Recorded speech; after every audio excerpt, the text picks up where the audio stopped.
How many teams you play for again? 10. You played for 10. Okay, so you're fresh off the field, Cameron Maybin.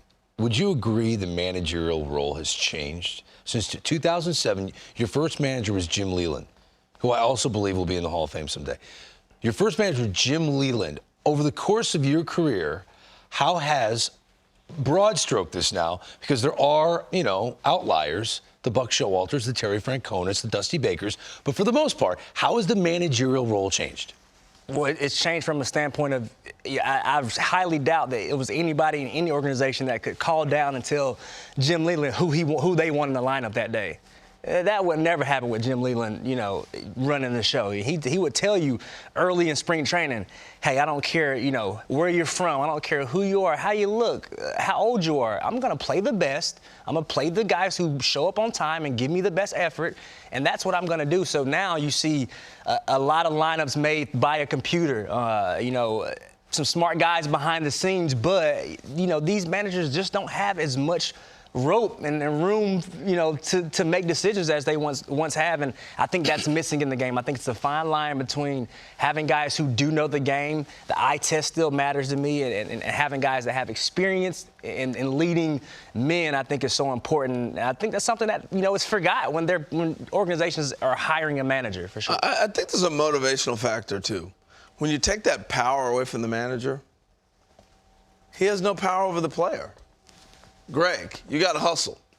You're not deciding if I'm hustling or not.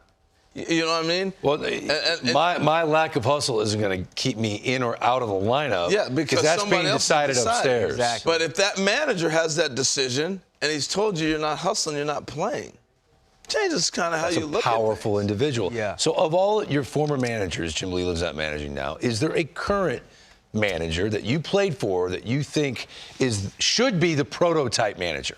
I do, and this is a guy who had the opportunity to talk to him a few days ago. We've got a good relationship, and I think A.J. Hinch is that guy today. I think he's a guy who understands the clubhouse, who understands how to get the most out of his players.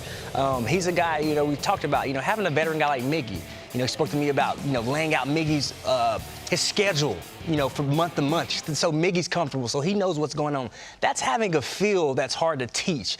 You can't get that from a computer. So AJ, again, he's a Stanford guy, so we know he's extremely bright, so we won't want to, down the computer guys too much, the guys working behind the scenes. Right. But there's a fine line of, believing in analytics, but also going with the eye test, going with your gut, going with, real feel. And I think he's a combination of, a great communicator, a guy, the door is truly always open. He's going to give you a heads up, whether you're the, 25th man on the roster, he's going to let you know, hey, you might not play for 4 days, but that 5th and 6th day, those are your days, be ready. So the communication is so important, and he's a guy who I think is kind of that modern day guy, still able to pull strings and have the majority of the say-so, as well as, working with his coaching staff. So I think there's several guys. There's a few men out there now, I think, that are getting back to the traditional manager, the impact of it and the importance of it. I think you look around, you're seeing that.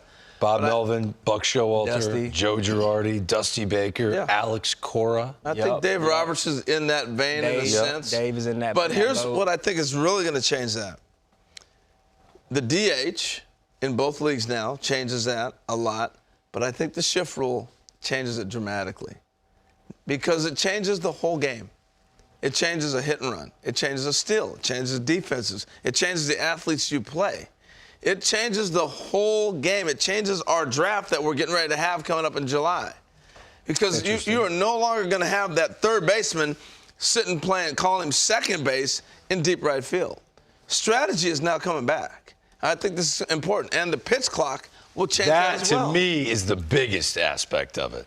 Guys can't look at their note cards, take their hats off and look at their note cards. Pitch clock's running right now. And you got jokers like me in the stands going, 3, 2, when there's like 10 seconds left.